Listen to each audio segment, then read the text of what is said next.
Bonjour à tous, je suis ravie de vous retrouver ce matin avec Pierre Cochat. Bienvenue Pierre, pour cette Ouais, nouvelle, session de Leader en action.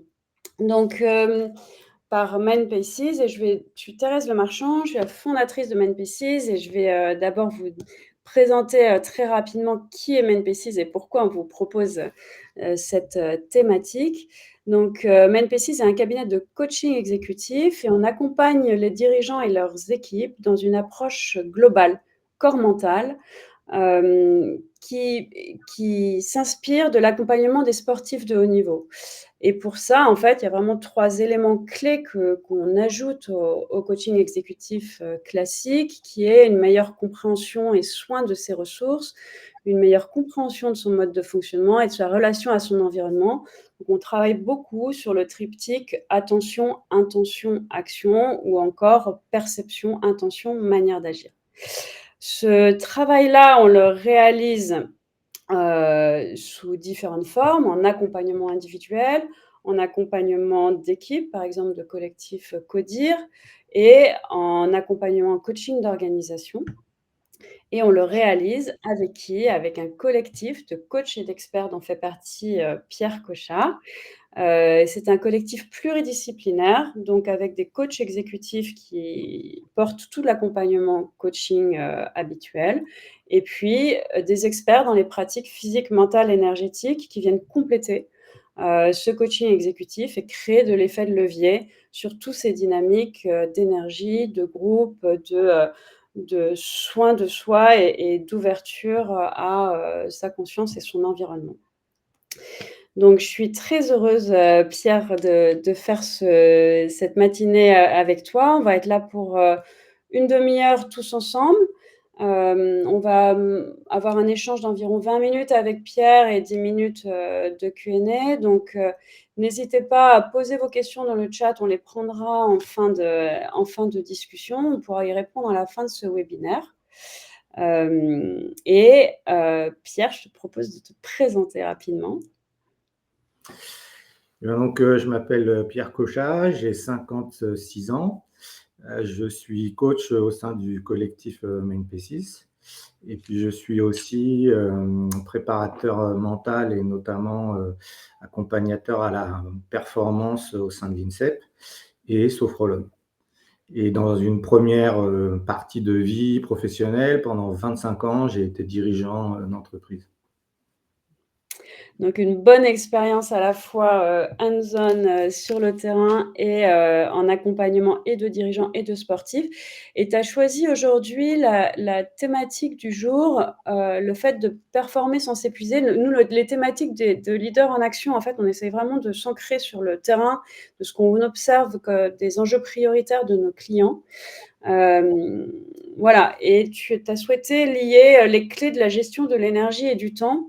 Est-ce que tu peux nous expliquer pourquoi, tu as choisi cette thématique par rapport aux clients de Mindpaces et aux enjeux que tu vois dans les accompagnements aujourd'hui? Oui, bien sûr. Alors en fait, justement, si je fais le parallèle avec le sport de haut niveau, dans le sport de haut niveau, la récupération, hein, au sens large, fait partie de l'entraînement et fait partie de la performance. Et les athlètes, en fait, ont une récupération, j'allais dire, multifactorielle, à la fois une récupération physique, entre les séances, ils vont effectivement, porter beaucoup d'attention sur avoir un sommeil réparateur, sur éventuellement la sieste. C'est aussi une récupération pour eux psychologique, mentale, émotionnelle. Une récupération aussi dans justement ce lien au temps entre les temps d'entraînement, les temps perso, la déconnexion, et cetera. Et en fait, moi, ce que je constate par expérience, c'est que cette idée de la récupération, elle est assez peu prise en compte par les dirigeants eux-mêmes, pour eux-mêmes. Mmh. En fait, ils y font pas assez attention. Et souvent, dans les accompagnements que j'ai l'occasion de mener avec Mindpaces, je vois des dirigeants qui arrivent avec un degré de fatigue physique, mentale, émotionnelle qui peut être plus ou moins important. Donc ça, Ouais, c'est le qui est volet. même parfois très significatif. On a des proximités de burn-out, qui sont souvent inquiétantes, quoi. Mmh. Mmh. Et l'autre aspect qui est effectivement le temps. Et ça, alors là, le temps, hein, juste une aparté, moi, en tant qu'ancien dirigeant, j'ai vraiment compris que l'organisation de mon temps était vraiment la richesse première que j'avais en tant que dirigeant. Et pour moi, je n'ai pas l'impression en fait que l'on gère son temps, mais on se gère soi-même dans le temps. D'ailleurs, Mmh. j'aime bien là-dessus citer le livre Question de temps de François Deslivré qui en parle assez bien. Et donc en fait, sur le temps, il y a plusieurs choses qui rentrent en ligne de compte. Déjà, il y a le lien qu'on a avec la temporalité passé, présent, futur. C'est-à-dire qu'il y a des gens, par exemple, qui sont très dans le ici et maintenant, dans les faits, dans l'observation, dans le côté pratique, qui vont utiliser les expériences du passé. Et il y en a d'autres qui sont au contraire vraiment dans l'anticipation, dans l'avenir, dans l'imaginaire, dans les concepts. Il y a Mmh. un autre aspect, c'est la pression du temps. Oui, oui, Thérèse. Donc là, en fait, tu parles du temps et c'est vrai qu'on l'aborde pas souvent comme ça. Tu parles du temps calendaire, c'est-à-dire que enfin Ouais, de comment on se positionne dans une ligne de temps, tout à fait. et ça influe beaucoup, en fait, sur la façon dont on appréhende, nos journées, nos vies et la présence qu'on a avec les personnes, quoi. Et l'idée, c'est pas de savoir si c'est bien ou c'est mal, hein. Il y a des Mmh avantages et des inconvénients mh. dans tous ces aspects. Donc, c'est plutôt de comprendre comment on fonctionne et de développer justement une adaptabilité, une flexibilité Mmh. autour de ça. Mmh. Euh, le deuxième autre facteur, c'est c'est la pression qu'on a autour du temps. C'est-à-dire qu'il y a des gens, par exemple, par rapport à une deadline, ils vont se préparer longtemps à l'avance, ils ont besoin de mettre des jalons, de programmer des choses, etc., pour atteindre cette deadline. Au contraire, il y en a d'autres, tant que cette deadline ne leur apporte pas de la pression, donc ce qu'on appelle la pression du temps, leur motivation à agir va être plus faible. Donc c'est aussi intéressant de voir comment, par rapport à cette idée du temps, il agit sur nous en tant que facteur d'activation, finalement. Mmh. Et là, on comprend en fait cette complexité d'interaction entre l'énergie et le temps, parce que quand Oui, il peut y avoir énergie ou fatigue selon le niveau de pression qu'on met, sur le temps et le sens dans lequel, on le regarde. tout à Donc il y a fait. vraiment une imbrication entre, ces sujets de temps et d'énergie et on est en plein dans la complexité, ce qu'on aime et ce que vivent au quotidien, les dirigeants. Donc comment est-ce que tu peux, nous expliquer comment tu interviens sur ce sujet, gestion du temps et de son énergie qui est en effet fondamental parce que, on a un ensemble d'actions à réaliser ou de projets à mener qui parfois, s'entrechoquent en fait. Ouais. Alors sur la partie du temps, moi je pense vraiment que c'est beaucoup plus complexe que le fait d'avoir des outils. C'est-à-dire, Mmh. alors bien sûr, hein, j'aide les bénéficiaires, avec des outils potentiels comme la matrice d'Eisenhower, par exemple, pour les gens qui habituellement font des to-do list, on peut travailler de manière, différente. Mais c'est plutôt en fait à travers, du questionnement, comment justement pour eux, bah, des gens qui se projettent par exemple beaucoup dans le futur, justement, c'est comment en fait s'il y a des actions présentes à réaliser, euh, est-ce qu'ils vont être dans leur zone de confort ou pas?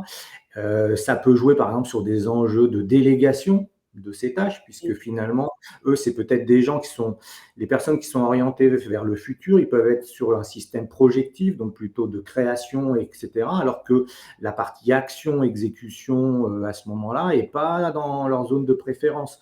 Donc, effectivement, il y a des choses qui peuvent potentiellement déléguer. Mmh.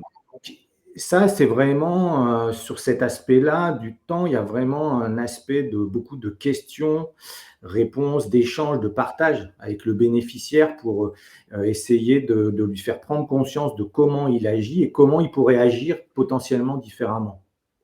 Ouais et quand Après, on est sur dans la sa zone de confort, on est sur, justement, on a une forme de, d'énergie, positive, on a de l'allant. Quand on sort de notre zone de confort, c'est beaucoup plus énergivore, d'où l'importance d'appréhender, ces 2 éléments et savoir comment on va gérer, cette sortie de zone de confort et développer de nouvelles compétences également, quoi. Et c'est pour ça que sur cette idée de l'énergie, par exemple, moi, quasiment systématiquement, je pose des questions autour du sommeil. Mmh. Ça, je dirais, c'est mon côté, de la sophrologie, qui travaille beaucoup, autour du sommeil. Qui est, OK, est-ce que vous vous couchez toujours, à la même heure ou est-ce que vous vous rendez compte qu'à certains moments, vous reculez, l'heure, de votre endormissement? Est-ce que vous faites des nuits complètes ou est-ce qu'au contraire, c'est des nuits fragmentées?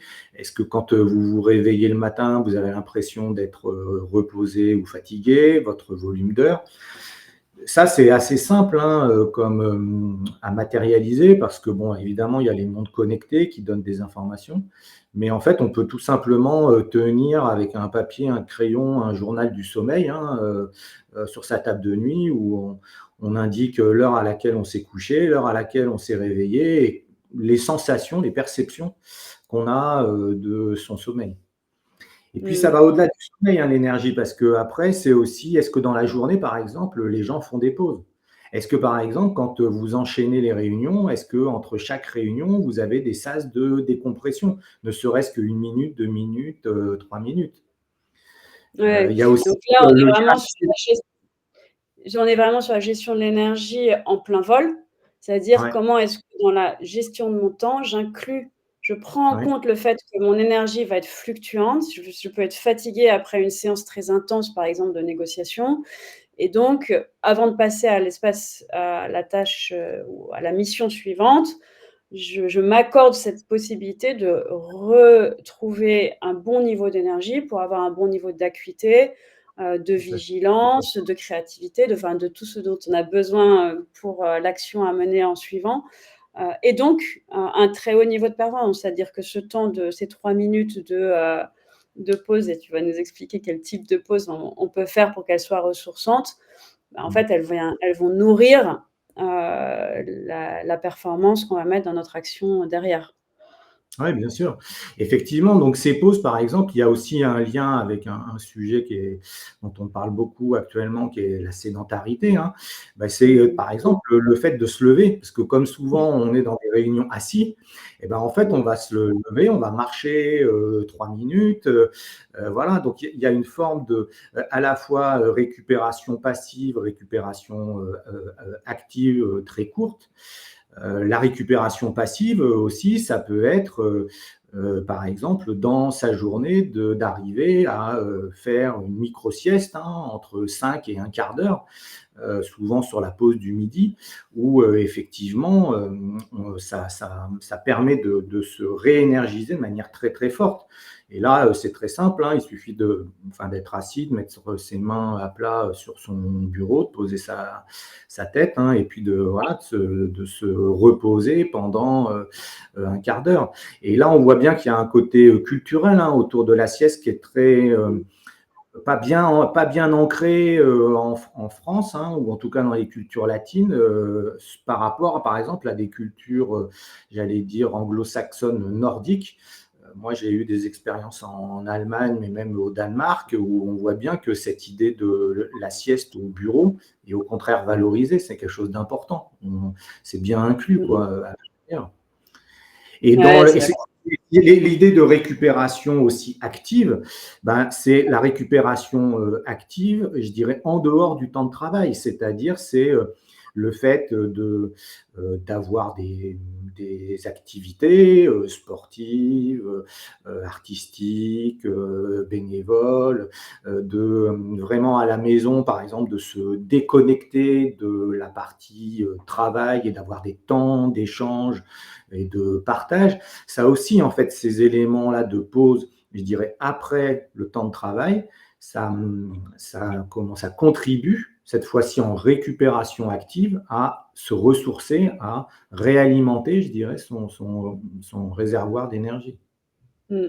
Ça, c'est extrêmement important parce qu'en fait, on le voit, enfin, le je les gens connaissent peu ce sujet de récupération passive qui est le sommeil et de récupération active qui sont les activités dans lesquelles on est dans le pur plaisir de faire sans objectif de résultat et qui contribue à redynamiser, enfin et ressourcer l'ensemble, de nos capacités. Et en fait, une fois qu'on sait ça, on peut s'autoriser beaucoup plus à le faire parce qu'il y a beaucoup de parfois de contraintes qu'on se pose, de se dire: «Il faut que j'avance, il faut que je travaille». Oui, mais en fait, il faut que je travaille dans la meilleure condition possible pour que mon travail soit effectué, de la manière la plus puissante, efficace et intelligente possible et pour ça, notre corps a besoin de récupérer donc autorisons-nous, d'aller visiter un centre d'art ou de faire un dîner, chaleureux en famille, si c'est ce qui nous redonne de l'énergie et nous redonne cette, capacité à être hyper puissant et efficace, dans nos métiers derrière. Exactement. Donc on a, donc tu te parlais aussi de la régulation de on gère pas son temps, mais on se gère soi dans le temps, donc la régulation de soi dans le temps. Mmh. Il y a un sujet en fait, dans ce que tu nous présentes là, enfin dans ce qu'on voit se dessiner d'alterner ce qui est facile et ce qui est difficile pour soi, de Ouais. façon à pouvoir, bah, un peu comme des vagues en fait, voilà, rester, dans une bonne zone, de capacité. Ouais. Oui, c'est ça et d'ailleurs, c'est pour ça que dans les séances, de coaching autour de ça, le questionnement du bénéficiaire est important. C'est-à-dire, de le questionner par rapport à des situations vécues et lui dire: «OK, comment vous avez fonctionné? Comment vous auriez pu fonctionner, différemment? Comment vous auriez pu prendre, du temps? Comment vous auriez pu vous, ressourcer?» Donc c'est l'amener à réfléchir autour de ça et pour moi, très vite derrière, c'est de se mettre en action et de passer par l'expérience.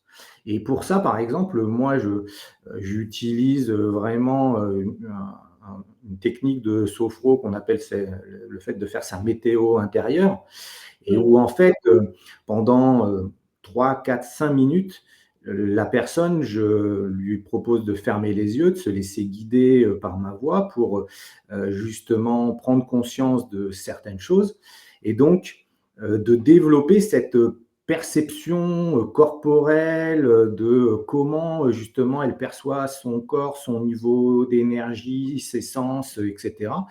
Et ça va complètement dans l'approche intégrative de MainPay6 puisque le bénéficiaire, il va aussi aller travailler ces aspects-là avec les experts qui viennent compléter. Moi, j'ai juste fait un amuse-bouche, je dirais, dans le coaching et les experts vont compléter, ils vont travailler de manière plus puissante, en fait, cet aspect-là. Et je pense que c'est vraiment fondamental de ne pas rester uniquement dans la démarche intellectuelle de la chose, mais de passer par le corps, par l'expérience des choses. Ouais, de la même façon qu'un dirigeant ou une dirigeante, va avoir, son tableau de KPI pour, mesurer les données de son entreprise, en fait, il y a à développer sa perception de KPI, de Key Body Intelligence, qui nous donne en fait, tous les paramètres finalement, le niveau, d'énergie, de capacité et d'attention, qu'on a à un moment donné. Mmh.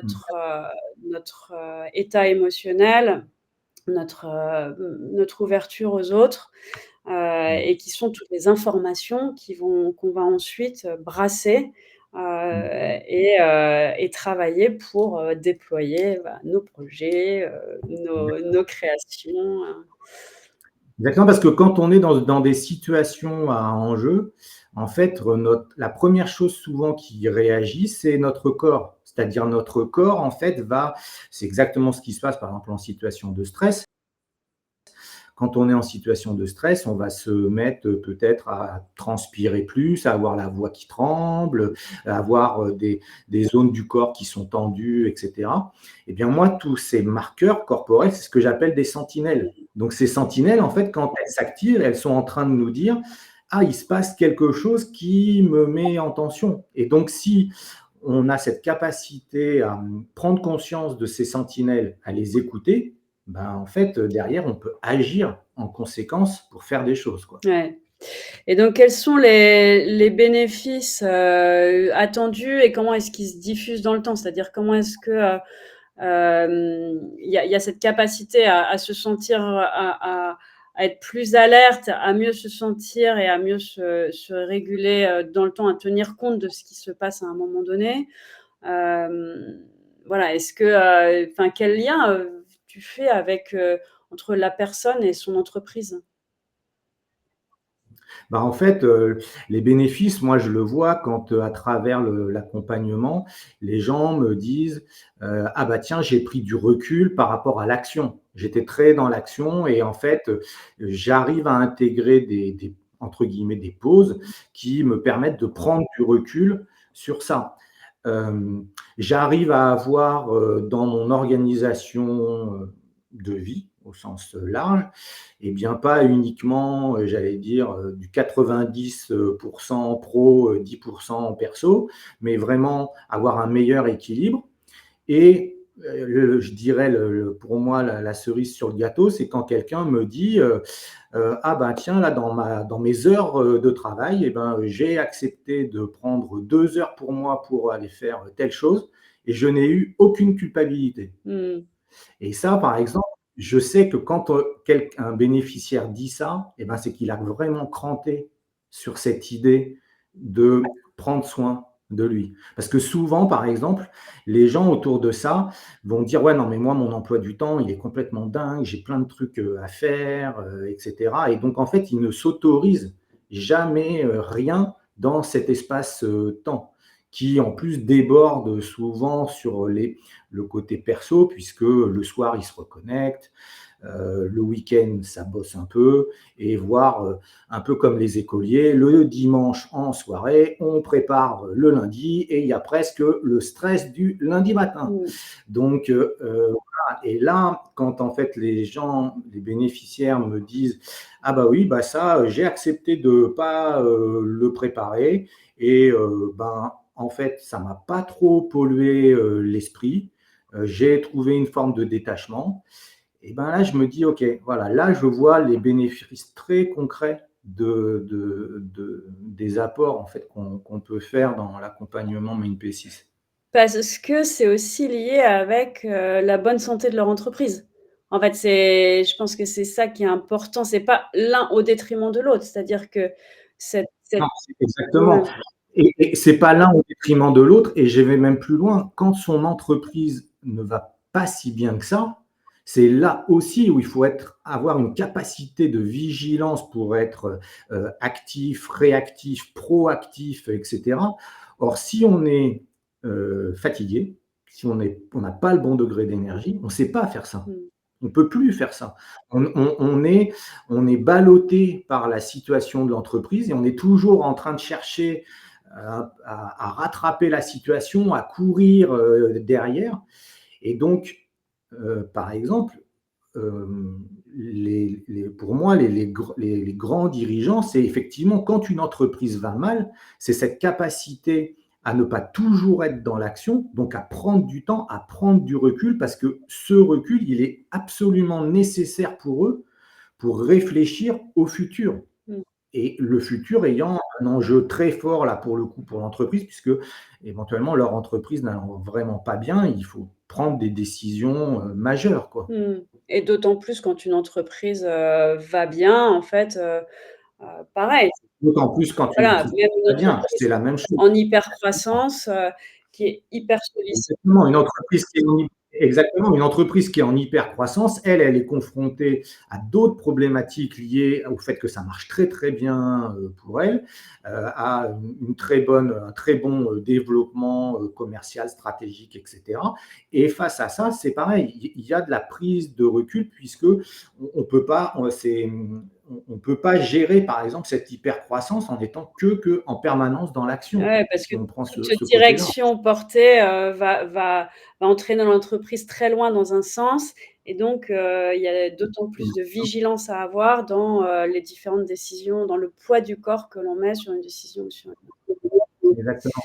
Exactement. Le temps file, mon cher Pierre. Est-ce que tu aurais un outil clé avant de passer aux questions des participants, un outil clé que tu pourrais donner aux participants sur ce sujet, qu'ils pourraient mettre en place en autonomie, tu vois, même si on voit que c'est des sujets complexes et qui nous rapportent à soi, mais il y a quand même quelques tips qui parfois sont très aidants Mm. pour cranter des bonnes pratiques. Alors déjà, bah, je l'ai cité, il y a cette matrice d'Eisenhower là, qui est une matrice à 4 cases, hein, avec ce qui est urgent et important, et donc les différentes combinaisons. Ça, c'est assez intéressant pour positionner les tâches.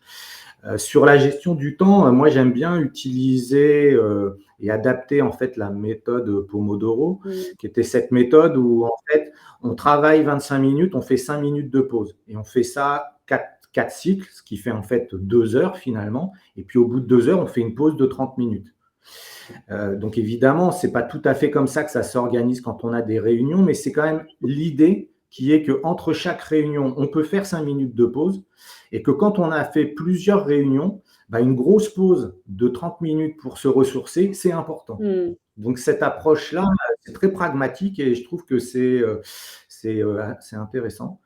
Et puis l'autre aspect, l'autre technique que j'ai citée, hein, c'est cette idée d'être capable de faire sa météo intérieure, hein, où on arrive à checker un peu c'est quoi les pensées, mon niveau d'attitude, d'énergie, physiquement comment je suis, émotionnellement comment je suis.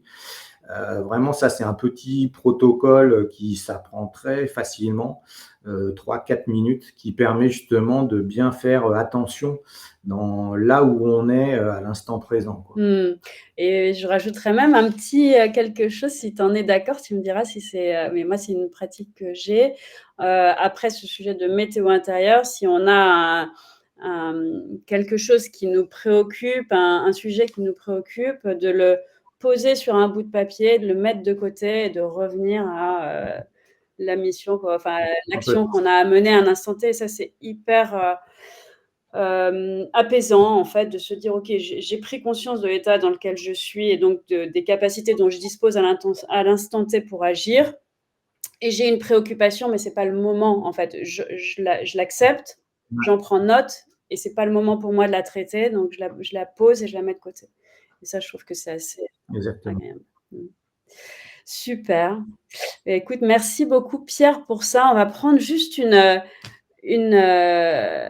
une question parmi celles que je vois là. Je vais peut-être revenir sur le sujet du planning. Tu dis, parce que voilà, en t'entendant Pomodoro, il y a ce sujet de comment arriver à mettre ça dans mon planning infernal. Les calendriers le permettent parfois pas. Mmh. Bah, ça, autour de ça, l'approche, c'est d'amener le bénéficiaire à prendre conscience qu'il est en train de s'épuiser, s'il l'a pas déjà matérialisé.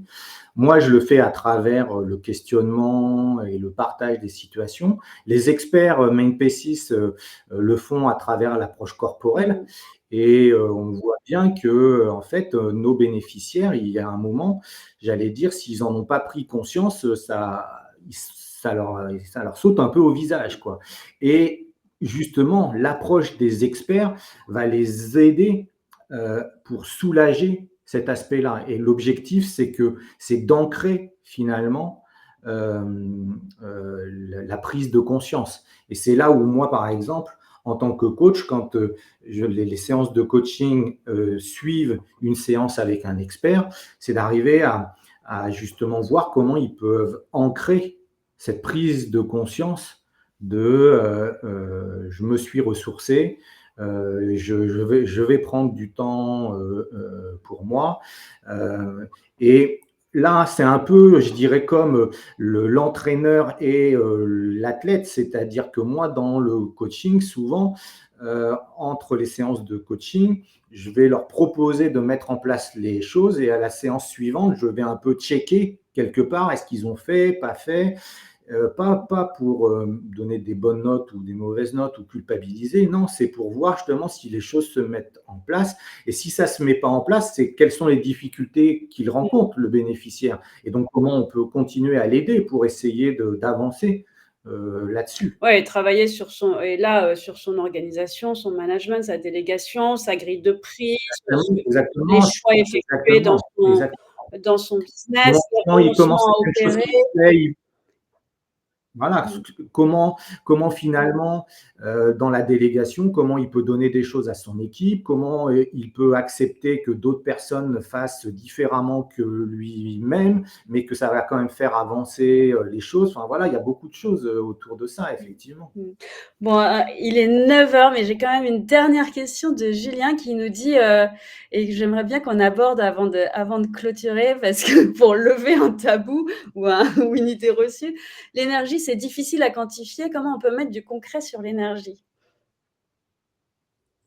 Bah ça, en fait, c'est pas du tout, si abstrait, que ça puisque, aujourd'hui, par exemple, dans le monde sportif, on est quand même dans un monde où il y a beaucoup de data, et cetera et pour autant, par exemple, on va utiliser des mesures subjectives dans le monde du Mmh. sport. C'est-à-dire que, par exemple, on va, tout simplement, mettre en place une échelle de niveau d'énergie, au niveau de fatigue, hein, je dirais de vert à rouge qui va mettons de 1 à 5 et tout simplement, on demande tous les jours à un athlète son niveau de perception, comment il se ressent. Mmh. Et donc, c'est finalement très facile de mettre en place ça. Dans les sports d'endurance, par exemple, ça existe hein, sur aussi la mesure de l'intensité de l'effort. Hein, c'est ce qu'on appelle l'échelle de Borg. Ben, l'échelle de Borg, en fait, c'est vraiment une perception que l'athlète met sur la difficulté d'une séance. Et pourtant, on a plein de data qui pourraient nous dire où on en est. Mmh.